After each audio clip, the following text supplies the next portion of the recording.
Cool. Hi, everyone. We're really happy and excited to welcome you to our Chat Academy webinar this morning. It's been a little while since our last one, but we're really happy and we're really super excited and pumped to be back with you this morning. Now, in today's webinar, we're going to find out how to make your WhatsApp marketing strategy stand out, all while increasing customer retention over the summer. So my name is Grace. I'm the product marketing manager here at Charles, and today I'm joined by my lovely success teammates, Marta and Malta. How are you guys doing? Doing great. Thank you, Grace. Yes, also doing great. Awesome. So before we start the webinar, Marta, would you like to introduce yourself? Sure. Thank you, Grace. My name is Marta. I joined Charles with the beginning of the year. So I'm with Charles for a little bit more than 7 months now. Very happy to be part of this webinar. I think diving deep on this topic is super interesting with a special focus on journeys. When I look at my daily work, I think this is the part where I have a lot of fun with, like playing around with the opportunities that we have and finding suitable solutions for each of my clients. So super, super happy to be here. Cool. Of course, we're excited to have you as well. Malta, how about you? Yes. Yeah, I'm Malte. I'm at Charles since a bit more than a year right now. So I started actually out as an intern last year, then became a working student and then joined full-time last October. And yeah, I'm also super excited to be here. And I hope some of my clients are also on the call and watch closely. Cool. Well, before we get started, for those in the audience who don't know Charles, we are a WhatsApp marketing solution and meta partner that enables brands like yours to earn more revenue through adding WhatsApp to your marketing mix. And today, what you're also going to hear, as Marta said, a lot about our automation feature Journeys. And I do think I speak for the group when I say it's one of our favorite Charles features. So we all love chatting about it. Journeys lets you easily automate conversations and marketing flows, so you can kick back on your summer vacations knowing that your customers and retention is in good hands. So now that we've covered this, Malta, would you like to start? Yes, sure. Let's start. So welcome again, guys. And our topic today is actually transforming a new lead into an advocate for your brand. And we clustered this into 5 steps. So the first step would be the lead generation. The second step would be the first purchase, then the repeat purchase, 4th step, the loyal customer, and at the end, the advocate who then refers a new customer who will start the flow from the beginning, basically. And I will cover the first 2 steps, which will be covered basically by the welcome flow, and then Marta will take over with the post-purchase flow, talking about the next 3 steps. So let's start with step 1, the lead generation. And what do I actually mean with lead generation in WhatsApp? So what I mean is getting the user in a GDPR compliant way into the chat. How do we do this? We can do this by using chat ends.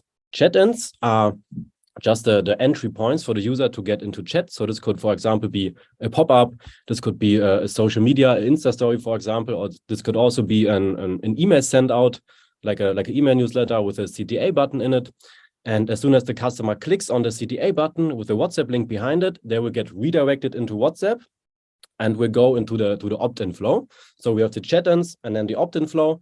And the opt-in flow is actually the first part of the welcome flow, but more to that in a second. But this is usually what we mean when we talk about lead generation in WhatsApp.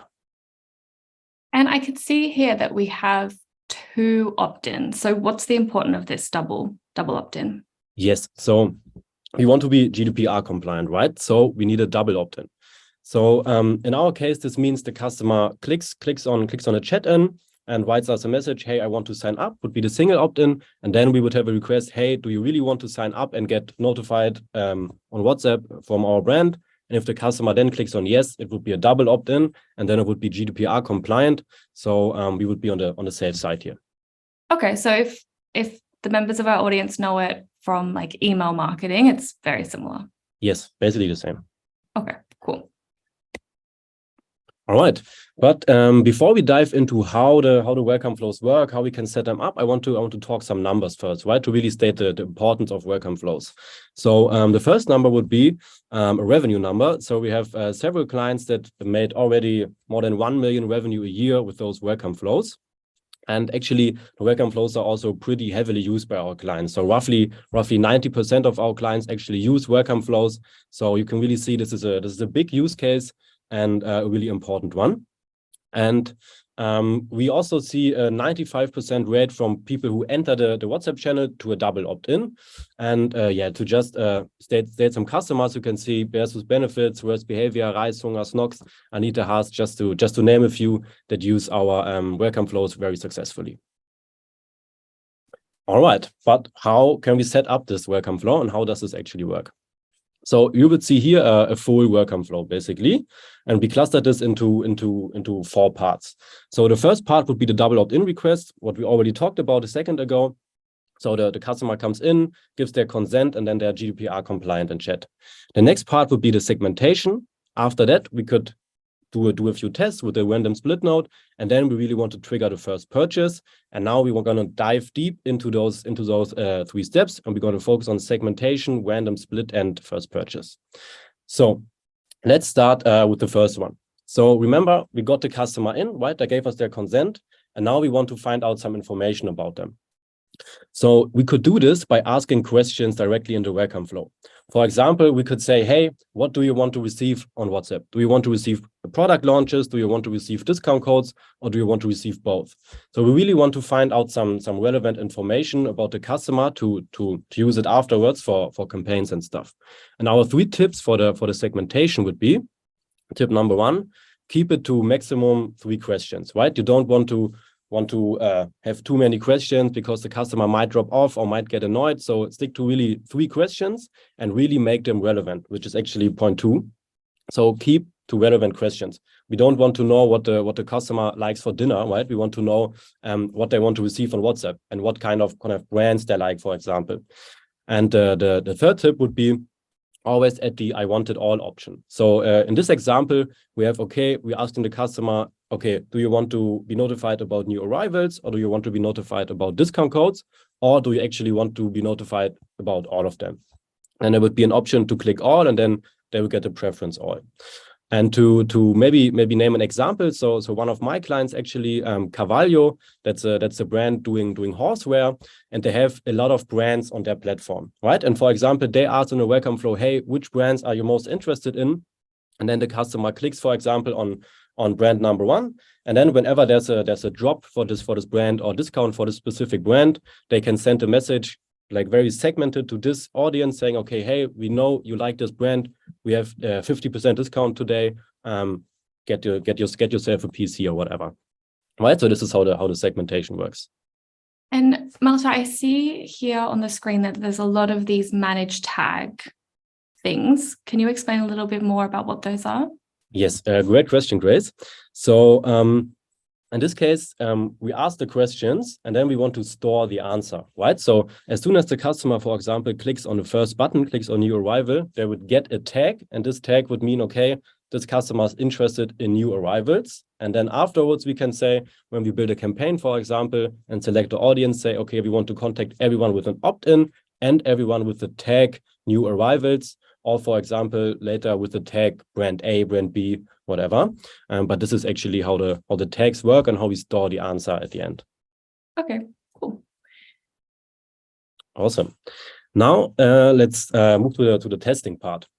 So whenever you think about WhatsApp marketing, or you might already implemented it, you will have some assumptions, right? You would think, I think maybe I will build my flows like this, or this could work, but it's always better to test those assumptions, right? To have a few tests in mind and say, let's keep to this assumption and then test it, validate it, and then we can move from there to build our perfect flow setup, basically. And that we can do with our random split node, which is actually a new feature in Journeys. And this allows you to split your traffic in the flow. So you can say, 50% of the traffic gets variant A and 50% gets variant B. And therefore you can test several things, right? And maybe to name a few tests that could be helpful. So for example, you could test the delay time, right? You could test, we set a delay for the next message for 2 hours, or we set it to 22 hours and see what works better. Or we test, having FOMO versus no FOMO, for example, saying, your discount code is only valid at 24 hours, or we say, okay, you can use the discount code whenever you want.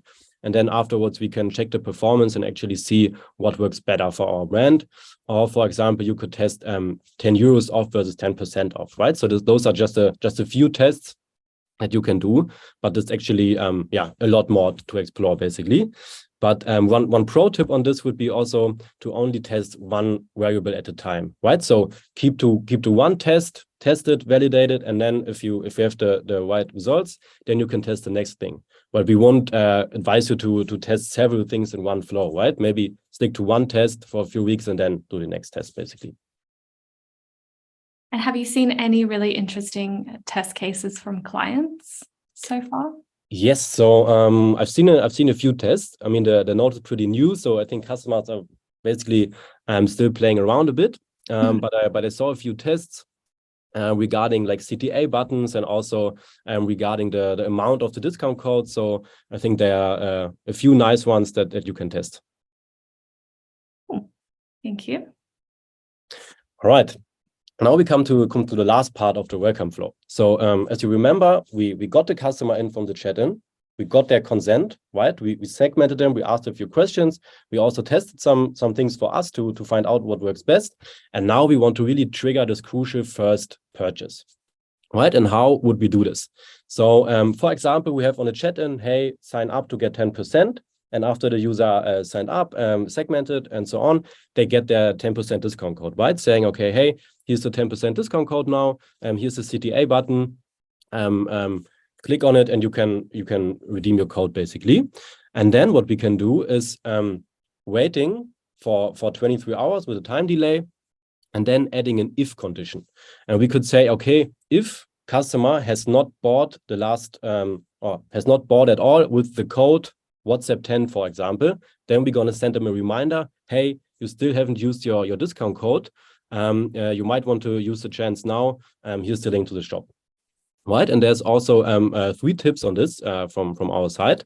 So the first tip would be to generate FOMO, right? To say, okay, the discount code is only valid 24 hours. And then, for example, for the reminder, we could set the time delay to 20 hours and then use the if condition and say, if the customer hasn't bought, send the next message saying, okay, your discount code is only valid 4 more hours. Make sure to use it now to really like trigger the customer to actually buy something. And our next tip would be to use the time delay to maximum 23 hours. Why? Because we want to keep our flows as efficient as possible, right? We want to save costs. We want to be as profitable as possible. And to keep it in one conversation, we would set the time delay to 23 hours and not over 24 hours to trigger the next conversation. So we want to stick to one and make it as profitable as possible. And the last point would actually be, don't be too pushy. And what do I mean with that? I mean, WhatsApp is still WhatsApp, right? And WhatsApp is not email. So we want to also keep it as a personal channel, right? You write with your friends on WhatsApp, with your family, and you don't usually write with brands or whatever. So the customer might be a bit more sensible. So in this case, we would say, okay, if the customer hasn't bought after the 23 hours, we send one reminder. But if the customer then still hasn't bought anything, we would not send another reminder, because then we might risk an opt-out or even the contact blocking our number, and that we don't want, right? So really stick to this one reminder and don't make it too pushy. And actually, as an example, so one of my clients, Naturtreu, uses this reminder pretty good. So we tested a few things and we saw, okay, it's working perfectly when we set this one reminder. Okay, cool. And I just want to go back to what you said before about like that we've segmented the audience. Why do you think within WhatsApp it's so important to have such a segmented audience? Yes. So as I already mentioned, WhatsApp is a personal channel, right? You only want to get relevant information. So it's really crucial to segment the customer to only send them the relevant stuff. So this is one point, and also to keep it as efficient as possible, having costs in mind and stuff. So it's important to only send relevant messages and keep it efficient. Okay, cool. Great. Thank you very much. Then I think we're now handing it over to you, Marta. Thank you so much. And thank you so much, Malte. That was so insightful. I hope there are a lot of my clients in the call as well and following all of your advices. So now, looking at all of those customers that you have just collected, right? Like a whole bunch of new subscribers in your subscriber portfolio. and your portfolio just keeps on growing with this beautiful welcome flow that Malte has just presented to you. But what do you do with those subscribers? Number one, you want to build a long-lasting and trustful relationship, but also you want them to buy, right? You want them to buy again, you want them to buy more, you want them to buy additional products, and in best case also on a regular basis. And here's how to. As in Charles, you have the opportunity to connect your shop system, as for example Shopify, with your Charles Universe. We can read certain events, as for example, order has been placed or parcel has been sent, and we're using those triggers to send each of those customers who have done an order into a specific branch. So all of them get the right kind of treatment. So what does each of those customers need at this point to build a long-lasting relationship with them and to buy again? So it's great stages for replenishment reminders. If you're offering, for example, a product that runs out after a certain amount of time, just be like, hey, I think you need more. Or to also cross-sell, right? When you know you've bought a product and you have the perfect addition to that, let them know that you have the perfect addition to that. And then also when you've gained a lot of trust, you've gained a lot of commitment from your subscribers, also know which is the target group where you can offer maybe your premium product selection. So you already know the probability that somebody will buy a product that is maybe a little bit more expensive is higher. Wanting to dive a little bit deeper on the example by using a condition node.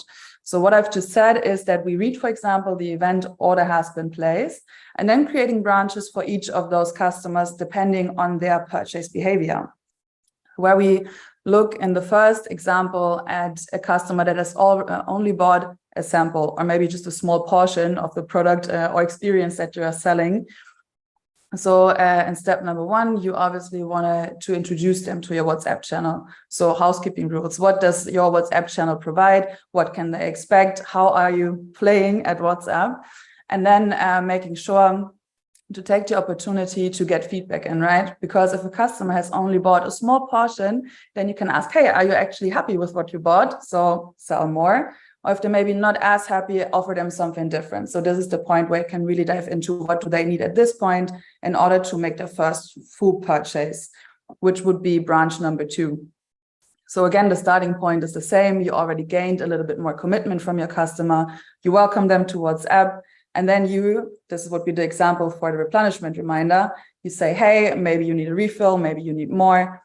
Send them maybe a discount code and then even a discount code reminder, as in the example that Malte has presented before. The third example would be the scenario where a customer has bought again, so 2 times. And I think this is the point where it's very crucial to also change the wording around a little bit. So instead of just saying, hey, welcome to our WhatsApp club, rather go into, hey, good to see you again. How are you doing? Make it personal. So in that step, you also want to open the door for a great communication with your customers, make them feel seen and heard, and invite them to also talk to you, get the feedback in you need, and really make sure you know your customers and you get to know them better and better in the journey that they do or that they have with you, creating a great history of knowledge around them by looking at the products they've bought. The fourth example is a customer that has a subscription with you. So they have so much commitment with you. They believe in your brand. They love your brand so much that they say, okay, I want a refill on a regular basis and I want the full commitment. And this is also the example that I would like to dive a little bit deeper on, especially. Before we move on, though, I can see, of course, the condition node, and you've already mentioned it, but this is my particularly favorite node within journeys. Could you explain a little bit more the possibilities? Of course. So the condition node, I agree with you, Grace, is one of our strongest features, 100%. You can imagine this to be something like a checklist. So in the condition node, you can define what kind of events need to happen for a customer to go a certain branch of the journey, or which kind of tags do they need to have, how many orders do they have to do in order to go a certain way, or which opt-in defines where a customer should continue going. So it's very easy to actually define, these are the rules that I'm setting for a customer to be considered a loyal customer, for example. Then you do the loyal customer branch where you increase touch points and you increase benefits, for example.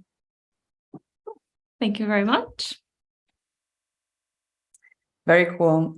Before we're diving into this example, I would like you to ask yourself the question, what does it mean for you to have a loyal customer? So meaning, what kind of purchase behavior does someone need to show in order for you to consider them to be a VIP? Or what other actions could this person do so that you're saying, oh my God, this is really a VIP. This person deserves the highest amount of benefits, the highest amount of touch points.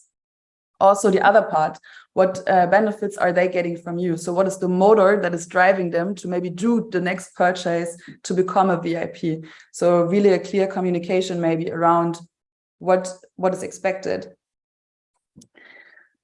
And the example that we're looking at, we put it pretty simple. We're looking at the trigger order has been confirmed. And in this example, it's actually an example of one of our clients. It is the rule, 2 purchases are being made, so considered a loyal customer. But if they want to be a VIP, they have to do 3 purchases. So again, done with the condition note. When someone has bought only 2 times, they get a message that says, almost there, you just need to do 1 more purchase. So we're communicating what needs to be done in order to become a VIP.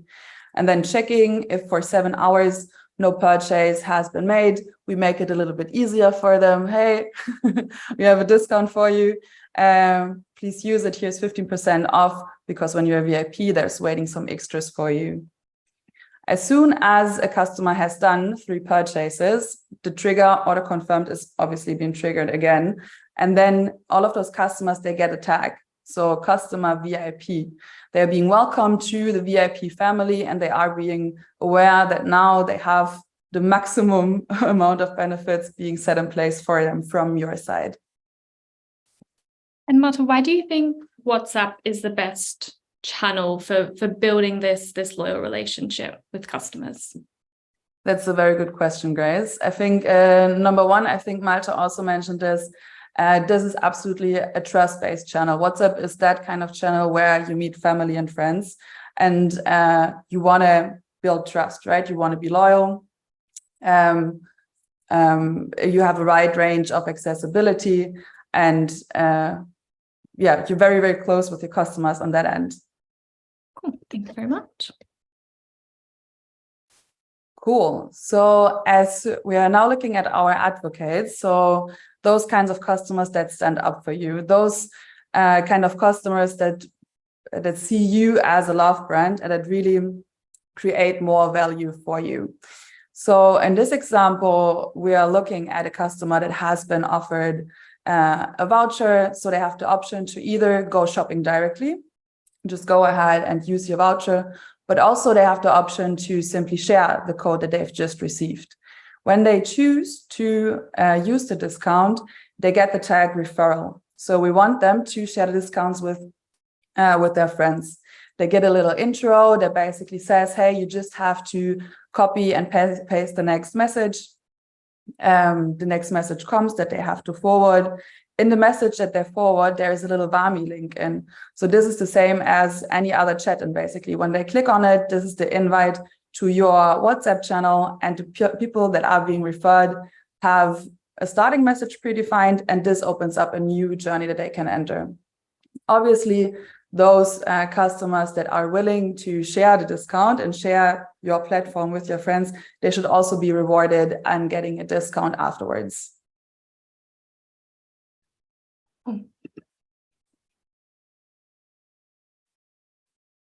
To sum this up, looking at all of the stages that we've just discussed, you're generating new leads, you are turning them into the customers that are doing the first purchase, you want them to repeat the purchase, you're turning them into loyal customers with multiple purchases, multiple benefits. If eventually you're turning them into advocates, so those kind of customers that gain more subscribers naturally for you, and then making the twist around because they are gaining subscribers for you, having new leads generated without any effort, basically. Great. Thank you very much, guys. Thank you for your valuable insights that you've shared. I hope you enjoyed our first webinar for a while. And I hope our audience enjoyed as well. But now it's time for the Q&A. So again, don't be shy, add your questions into the chat. I've already seen that it's been blowing off this whole time that we've been talking. So let's dive in. So we have one interesting question here. What would you say, how is the best way to combine email marketing and WhatsApp marketing? I'm afraid the customer receives too many messages from us, email and WhatsApp, especially with some flows. Yeah, maybe I'll jump in on this question. In general, we say we want to kind of separate those two things, right? We have the usual email marketing, and then we have WhatsApp, and we want to make WhatsApp as an own channel, right? So to really have another or a different incentive for WhatsApp for the user to sign up, other than for email. So really state on your pop-up, for example, hey, our WhatsApp channel is really for our most VIP users, or you get the earliest access, right? To get exclusive discount codes. So to really make it stand out, this would be one thing. And then also the next thing would be whether you have email and WhatsApp, or you have only email and only WhatsApp, it always makes sense for you to have different touch points with your client, right? So you want to contact them maybe via mail and also via WhatsApp. So it makes sense to have both touch points. And I think this is a great way to combine them. So tip one would be use both. So you don't have to cut out one of them. Use both, but use them both a bit differently, right? Use WhatsApp for early access and email maybe more for the content side or whatever. And that's the way you could combine this. Matt, would you add anything to that? I'm 100% aligned with what Malte said. Good. So just to expand on that, then how could we make sure that our WhatsApp subscribers are matched with existing customer profiles and CRM systems? Yes, so maybe to answer this as well, it kind of depends on your CRM system, kind of, right? What you currently use, but in general, we are working on a few integrations with a few CRM tools, basically. But you could also always export your list from WhatsApp, right, and maybe upload it in your CRM system, and then you could also match them manually. And a question here about our favorite node. What are all the points of info that can be used in conditions next to Shopify, for example? So maybe just some off the top of our heads. Sorry, could you ask the question again? What are some of the what are some of the information that can be used in the condition node? So maybe what are some of the conditions?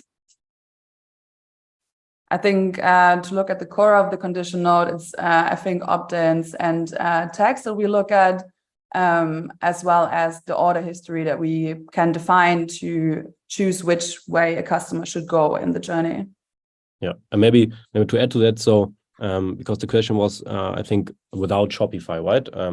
Next to Shopify. So next to Shopify. Yeah, in addition so to in general, you could use the tags like Marte said, and that you can find out via the segmentation at the beginning, right? So you could actually use whatever information you would like to use, and ask this in the welcome flow before, and then you can use it afterwards for the segmentation and the if condition. And for the self-proclaimed German guy in the Q&A, this is also a way that you can do a check if they have in fact opted in before you send them a message to keep the GDPR compliance. Exactly. So let's dive into some more questions here. There's a lot to choose from, which is really exciting. Would you recommend to allow users to jump back into the flow? So allow them to change their decision by changing the quick answer button selection. If yes, how would you set this up? Yeah, so in general, for example, I think this sticks more to the welcome flow when asking the questions. I think it's great to have the first intention of the customer, right? Okay, what do I want to receive? Okay, I want to receive discount codes, and I'm really interested in those two brands, for example, when speaking of the example with Carvalho, with the horse brands. In general, we don't usually build the flows that you can go back and switch all around. We would rather say, okay, let's stick to the first answer, because this is usually the best answer, right? What comes to your mind first, and then also having the all option at the end, so that you could also subscribe to all. But if you want to build your flow in the way that that the customer could come back, this is also a possibility. It's a bit more hacky, but it's also possible to do it. Marta, would you add anything? No, fine. Okay, cool. So let me have a look here. Okay, so a bit more of a tricky question, so strap in. Is Charles really the best place for VIP strategies? As we don't have the whole customer journey connected, only from the moment we integrate WhatsApp, we would exclude all the long-time loyal customers and only reward recent customers that brought several times. Also, if the wrong email address is used, do we even get the necessary information from recent purchases? So a few parts of that question. Firstly, is Charles really the best place for VIP strategies? I would like to jump in on that. And I would strongly say yes. I think a very good example is when you think of you want to reach a friend very urgently and you want to share some really relevant content, you would also rather text them a WhatsApp than sending an email, right? So your customer get actually a lot of benefit from having this super easy and accessible and super relevant message right in their pocket, right? Right in the same chats where you meet family and friends. So as a VIP, it definitely makes a lot of sense. And also you're not losing those VIPs and loyal customers that you already have. It's not like excluding them. It's like more adding onto that another layer of VIP options. We also recommend offering your email subscribers that they can choose maybe both. So it's like in their hands, they're in the driver's seat and they can choose where they want to be contacted. And I think from my own experience, WhatsApp is a lot more convenient, right? Mm-hmm. Maybe to add to the last point, Marta, especially like you could use WhatsApp perfectly to get your loyal customers in, right? So to really state the incentive, okay, when you are in WhatsApp, you will get treated as a VIP, right? So you can inform new loyal customers. And as Marta said, you can also state this to your existing loyal customers via, for example, an email send out saying, hey, for our most loyal customers, we also have our WhatsApp channel. So get into WhatsApp now and have a little CTA button in it. And yeah, and that way you could also attract the existing loyal customers to get into WhatsApp. And to kind of build on that a bit, if a user opts in with his phone number only, can you identify this as an existing customer if your CRM system only contains email addresses? This would kind of depend on your shop system that you have integrated. So, for example, with Shopify, we can see the order history, right? And we only need the WhatsApp number basically for this, and then we would see the order history, the amount of orders, and also the amount of money spent, basically. Right. Okay, how would you make it work if I have lots of SMS opt-ins, and I don't want to lose too much time taking new opt-ins one by one? Would it be okay to send a WhatsApp campaign to those numbers and ask them directly in WhatsApp if they're okay to opt in? So transforming SMS to WhatsApp contacts. Yeah, maybe to jump on this one again. So it is possible, so you could do it, but we would kind of advise to take it slowly, because the users might have opted into SMS, but they've never opted into WhatsApp directly, right? So you could start by sending a small campaign to, let's say you have 10K SMS opt-ins, and you pick a few hundred or maybe 1K and send them a message saying, hey, we also have our WhatsApp channel now. We know we haven't asked you before, but do you want to also get notified via WhatsApp? If yes, then click on the yes button. If no, then click no, and we will never contact you again via WhatsApp. And then you can see afterwards, okay, actually a lot of them signed up, or the feedback was not so great. Then maybe you don't do it with the other contacts. But this would be a way to approach this, right? So to test it first with a few contacts, and then maybe do it in a larger way. And also, maybe to add to this, you could also, instead of only asking them, hey, you are in WhatsApp now, offer an incentive already, right? Saying, okay, we have WhatsApp now, and you already get 15% now, and you will be a VIP customer if you stick to WhatsApp with us, and then have the answer possibilities. So this would be a small hack to maybe get a few more contacts in. One for you, Marta, I think. over which time would you do the post-purchase flow? So that's a tricky one. Post-purchase flow timing. So what do you exactly mean by that? The duration for when the first message has been sent? I would say so, yeah. And then maybe duration for then the follow-up or the cross-sell, upsell. Obviously, it depends a little bit on like the product or experience that you're selling, right? If you already know you're offering something that runs out after 30 days, for example, then maybe set the reminder shortly before your product runs out, right? So to get in touch again. In general, I would say the amount of touch points, as mentioned before, in general should increase anyhow by the commitment that you're getting from your customers, right? So contacting them on a weekly basis is a very cool strategy. I'm going to go back to one that's already been answered.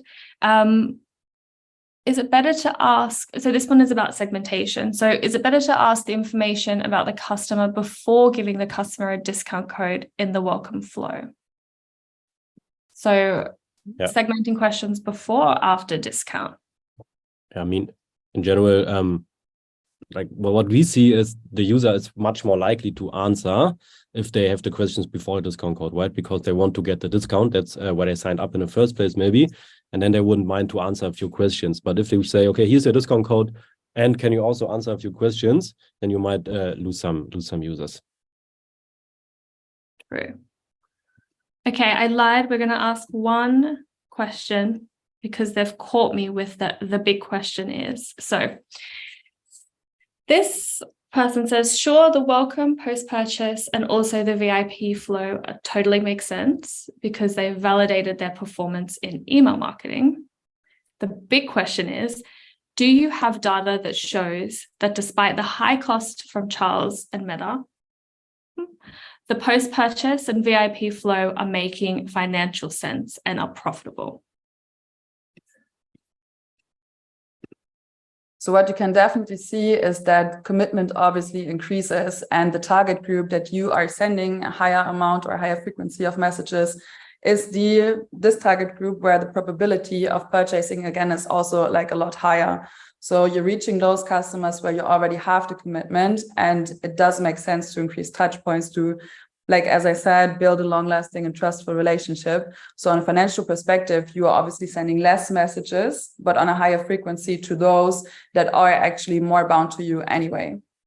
So thank you so much for everyone for attending. And of course, thanks so much for the team here for sharing your insights with so much detail and passion. And I can really see that our clients are in good hands.